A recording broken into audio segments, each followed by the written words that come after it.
Quem tem planos de saúde já está fazendo as contas. Todo mês de maio, o governo divulga um número que costuma tirar o sono de muita gente.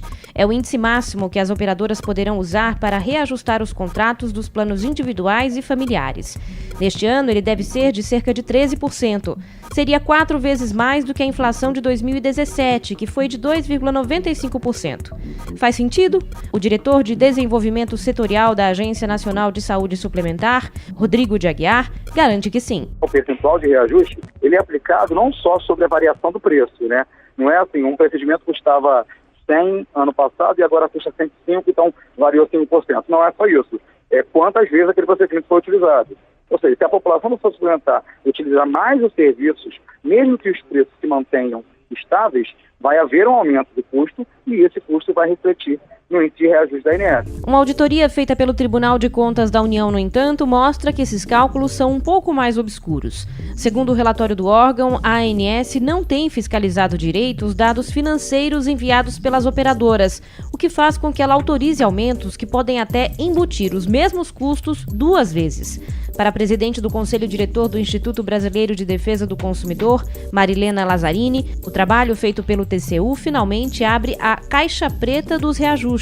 Ficou desvendado esse mistério dos aumentos absurdos, né, que a população vem sofrendo, milhões e milhões de pessoas todos esses anos.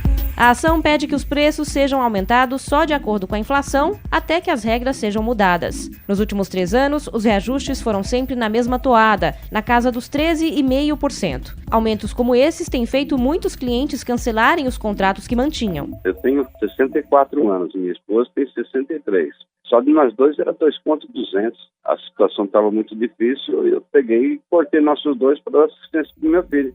E podem levar mais gente a tomar a mesma decisão difícil. Você pensa na iminência de uma pessoa que ganha em torno de R$2.000. Pagar 500 de plano de saúde é pesado. Pelo menos quem consegue continuar pagando o plano tem acesso a atendimento rápido e de excelência.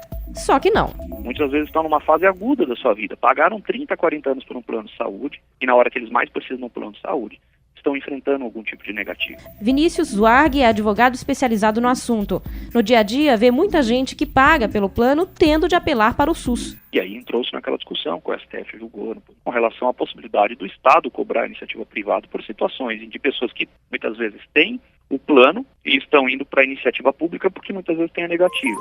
Os planos estavam obrigados a reembolsar o SUS desde 1998, mas na prática vinham contestando isso na Justiça. O entendimento do Supremo Tribunal Federal em fevereiro foi no sentido de validar o que já era previsto na lei. E mais, as empresas precisam também informar aos clientes os motivos de os atendimentos terem sido negados. Há um desarranjo total nessa questão. A necessidade desse assunto, a meu ver, está na pauta do dia. De São Paulo, Ayana Freitas, Band News FM. Em 20 minutos, tudo pode mudar.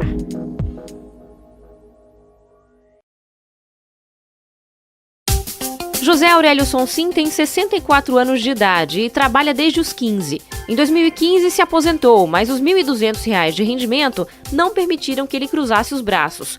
Continua trabalhando na empresa de montagem de móveis que criou há 21 anos. Mas é uma empresa pequena, serviços gerais, tem serviço você ganha. Se você não tiver serviço, você não ganha. Um dos poucos luxos que José Aurélio se dava até pouco tempo era o plano de saúde. Para ele, para a mulher e para os 2 filhos. Mas quando o mais velho, diabético, começou a ter complicações de saúde, o microempresário tomou uma decisão difícil. Eu pago o plano de saúde dos meus 2 filhos e peguei meu e da minha esposa e eu cortei porque senão ficava muito alto e aí eu não era muito. Apelar para o SUS, ao chegar à terceira idade, não estava nos planos de José Aurélio, mas ele não viu outra saída. Se você analisar friamente, eu e minha esposa, 2.200, com mais 500 do Wagner, com mais 900 do outro, quanto que vai? 3.400. E para você não ter uma assistência adequada ainda? O plano dele era individual. Apesar de o limite de reajuste ser determinado pela Agência Nacional de Saúde Suplementar, ele tem pesado e muito no bolso do consumidor.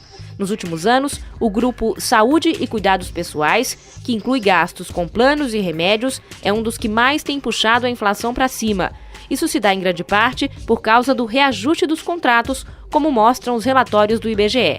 Foi assim em 2017, quando o IPCA ficou acumulado em 2,95%, mas separado, o setor teve alta de 6,52%. E foi assim também em 2016 e em 2015. A ANS rebate o que chama de especulações sobre o reajuste deste ano, que deve ser divulgado neste mês e que no mercado é estimado em 13%. Mas o diretor de desenvolvimento setorial do órgão, Rodrigo Rodrigues de Aguiar, reconhece que o peso tem sido muito grande. É feito através de uma metodologia, de um cálculo bem robusto, bem técnico, mas infelizmente nos últimos anos gerou um resultado muito acima da inflação, acima de 2 dígitos. Agora, para esse ano, eu não consigo ainda antecipar, né, se vai ser mesmo acima de 2 dígitos ou não, porque o cálculo está sendo feito ainda. A agência está trabalhando na reformulação do cálculo. A gente já está fazendo alguns estudos para tentar identificar se, de fato, essa metodologia que vem sendo utilizada nos últimos 18 anos é a mais adequada, e se ela não for, qual seria a metodologia mais adequada? Mas, diante da complexidade da matéria, certamente isso não será aplicado já para este ano. Os estudos, por enquanto, se concentram nos planos individuais, que hoje são minoria no mercado, cerca de 20% dos 47 milhões de contratos. Os outros 80% são coletivos e empresariais, cujo reajuste é livre. De São Paulo, Ayana Freitas, Band News FM. Em 20 minutos, tudo pode mudar.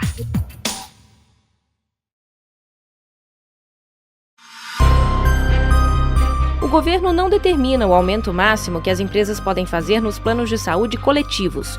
Os reajustes são definidos pelas partes envolvidas na negociação. De um lado, os planos de saúde. De outro, entidades de classe e empresas que dão benefício para os funcionários. A lógica é que todos têm o mesmo poder de barganha e não há necessidade de intermediário. O ano passado teve um reajuste de quase 30% no meu convênio e da minha esposa. Um absurdo. Pagava 268 alguma coisinha, acho que era 14. E agora ele aumentou para 318,14, um aumento de 20%. Ano passado eu pagava R$530 de plano de saúde. Esse ano já foi o aumento para mais de 700. Se os planos individuais com preço controlado têm subido cerca de 13,5% nos últimos anos, os coletivos vão muito além, chegando a ter 20% ou 30% de aumento. Na empresa em que o engenheiro Antônio Carlos Leite Dagnoni trabalha, os funcionários pagam metade da mensalidade. Na faixa etária dele, que tem 61 anos, o valor total do plano é de cerca de R$2.000. Se você pegar um aumento de 30%, isso aqui vai para R$2.800, R$2.700. 2.700 dividido por 2, dá em torno de R$1.500 por mês. É muita coisa, né? E onde está o tal poder de barganha? Não, você não tem poder de barganha como tem uma empresa de porte grande. E aí você fica submisso a isso, porque você não pode infringir uma cláusula que está numa convenção de trabalho, né, convenção coletiva de trabalho, e em contrapartida você vê talvez em maus lençóis, porque o custo aumenta muito, né? Atualmente, os planos coletivos são cerca de 80% do mercado e os individuais 20%. Há 10 anos era o contrário. A troca de números não ocorreu por acaso, diz a pesquisadora em saúde do Instituto Brasileiro de Defesa do Consumidor, Ana Carolina Navarrete. O que a gente vem detectando há uns bons 10 anos é a redução do número de planos individuais no mercado, né? Uma das razões que a gente detecta, que explica isso, é o fato de você ter 2 padrões regulatórios. Você regula o reajuste e o cancelamento dos planos individuais, mas não regula nos coletivos. E a tendência do mercado é caminhar para onde ele é menos regulado. O economista do IPEA, Carlos Otávio Ock Reis, presidente da Associação Brasileira de Economia da Saúde, também acha que a falta de regulação dos planos coletivos é o grande problema estrutural do setor. Com o desemprego e a queda da renda média, você tem uma expulsão dessa clientela a cada rodada do contrato, em função do aumento dos sinistros.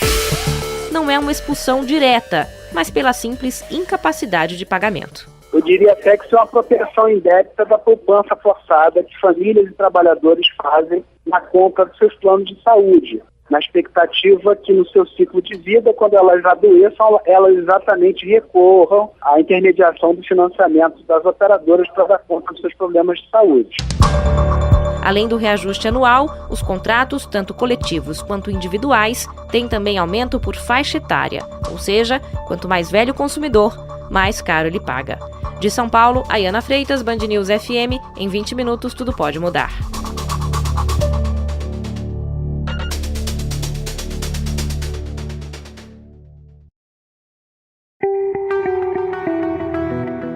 O filho do microempresário José Aurélio Sonsim tem 42 anos e sofre de diabetes.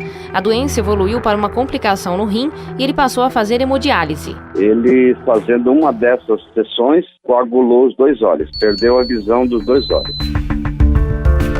Ainda sob o impacto do susto inicial, José Aurélio buscou informações sobre o assunto. Eu arrumei um especialista para ver as vistas dele, olhou e falou que tinha recuperação, mas só que isso aí tinha que fazer várias cirurgias.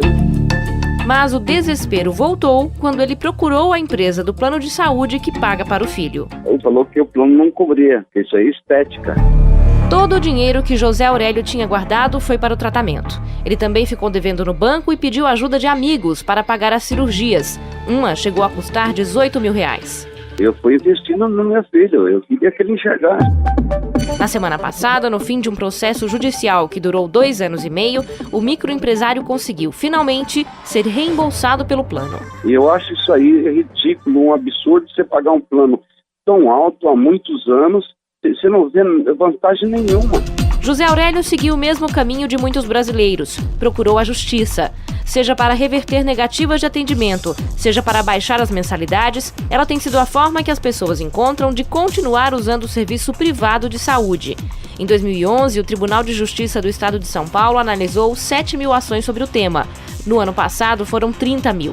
Casos que o advogado especializado em direitos do consumidor Vinícius Warg vê diariamente no escritório. Tem gente que perde vista, tem gente que vai a óbito, tem gente que tem algum tipo de complicação por negativa de atendimento. A pessoa não tem condição. Quem tem condição, obviamente, gasta as suas expensas. Ele admite que há profissionais que atuam de forma irresponsável, mas diz que são minoria e critica o que o setor chama de judicialização da saúde. Existem às vezes advogados, claro, tem gente ruim em tudo quanto é canto, mas os advogados sérios não fazem isso. É mais ou menos parecido com há uns 10, 15 anos atrás, quando se falava que nós tínhamos a indústria do dano moral.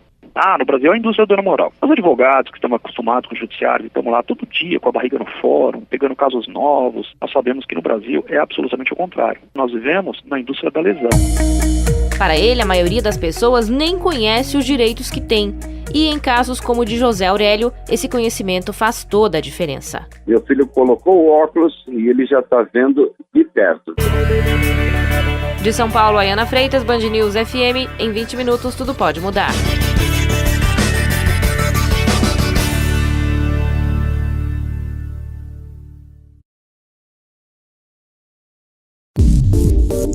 Os reajustes dos planos de saúde, que quando são controlados chegam a 13,5% e quando não são, podem passar de 20%, são ruins para quem usa os serviços. Todo ano é muito acima da inflação. O ajuste de salário não acompanha mais de maneira nenhuma. Estou acreditando que logo mais eu vou ter que mudar de plano ou rebaixar esse plano porque vai ficar insuportável. Eu sou obrigado a pagar, não tem jeito. Meu irmão me ajuda a pagar, mas foi um aumento absurdo, 60 e alguns reais. E também para as operadoras, que se perdem clientes, deixam de ganhar dinheiro. O que, segundo o diretor executivo da Federação Nacional de Saúde Suplementar, José Sequim, tem feito muitas fecharem as portas. Se você olhar para os últimos 10 anos, olhar o setor como um todo, ele andou no vermelho na maioria dos anos. O que se traduz em muitas operadoras que foram fechadas pela ANS por insolvência, por incapacidade de estarem no mercado. O aumento dos planos individuais deve ser divulgado em breve. O dos coletivos já está pesando no bolso dos clientes. Mas se são ruins para os dois lados, por que os reajustes são tão altos? Para os planos, a justificativa é o aumento de gastos. Temos que olhar para os formadores das despesas na saúde suplementar. Quais são esses elementos que estão fazendo com que as despesas cresçam a um ritmo tão intenso que acabam requerendo o reajuste das mensalidades. O vice-presidente da Federação Brasileira de Hospitais, Eduardo Oliveira, cita 2 desses gastos sempre repetidos por todo o setor. Tem uma ascensão de custo, que a gente chama de custo da saúde, que é a introdução de novas técnicas, a modernidade e também o envelhecimento da população. Mas fala também da alta despesa com profissionais. No hospital, mais da metade da sua despesa é para funcionários e médicos, algo em torno de 60%. O hospital ou ele repassa esse custo ou ele vai à falência, não tem outro jeito. E aí a operadora reclama, com certa razão, inclusive. Para o Dr. Carlos Alfredo Lobo Jasmin, diretor de defesa profissional da Associação Médica Brasileira, não é bem assim. Eu desafio a operadora a provar que o custo para o médico é maior do que 7%. As empresas hoje gastam na administração o dobro, o triplo desse valor e dizem que o médico é responsável. Quase todos os prestadores de serviço falam em desperdício de material, exames desnecessários e fraudes. O indivíduo vai num médico, ele pede 10 exames. No dia seguinte ele vai em outro médico, ele pede os mesmos outros 10, ele faz os 20 exames. Alguma coisa está errada. Para a pesquisadora de saúde do... Quando você entra no hospital e apresenta a carteirinha do plano de saúde, a calculadora é ligada. Pela consulta, cobra-se X. Se você precisa fazer algum exame, ele custa Y. Soro na veia? Z. A soma de X, Y e Z é repassada do hospital para a operadora. Cada item que é feito num paciente é cobrado na conta. Ele tomou o melhoral, põe na conta. Se ele ficou uma diária a mais, põe na conta. Se ele usou uma sala cirúrgica, põe na conta, etc, etc. O médico Eduardo Oliveira é vice-presidente da Federação Brasileira de Hospitais e, apesar de representar o setor, reconhece que o modelo chamado de fee for service, ou pagamento por serviço, tem problemas. Todo o risco de um paciente ser mais caro ou mais barato, por exemplo, porque ele teve uma infecção, fica nas costas da operadora. No fim das contas, quanto maiores são as despesas, maior vai ficar a mensalidade, porque as operadoras vão repassar isso para o consumidor em algum momento. Em vários países, o sistema é outro. Em casos de internações que têm um resultado mais previsível, a conta é fechada. Por exemplo, um paciente que se interna com apendicite aguda, ele já tem um valor estimado por um pacote de apendicite aguda que contempla diária, honorário do médico, o antibiótico, o soro, a sala cirúrgica, a anestesia e tudo mais, que é aquilo que foi consensado numa média. Então, se está acima da média, a instituição perde um pouco.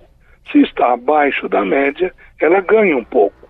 Então, com isso, ela divide o risco entre o prestador e o operador.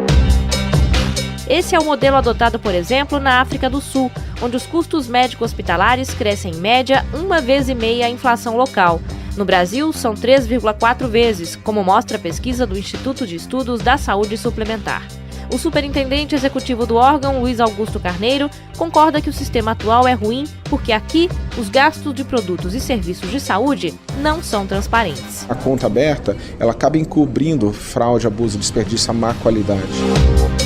Para o economista do IPEA, Carlos Otávio Ock Reis, presidente da Associação Brasileira de Economia da Saúde, no entanto, é preciso ir além e regular hospitais, incluindo os filantrópicos, que recebem benefícios fiscais do governo. Esse setor hoje está desregulado e isso impacta sobre a formação de preço desse setor, porque ele repassa a sua ineficiência, seja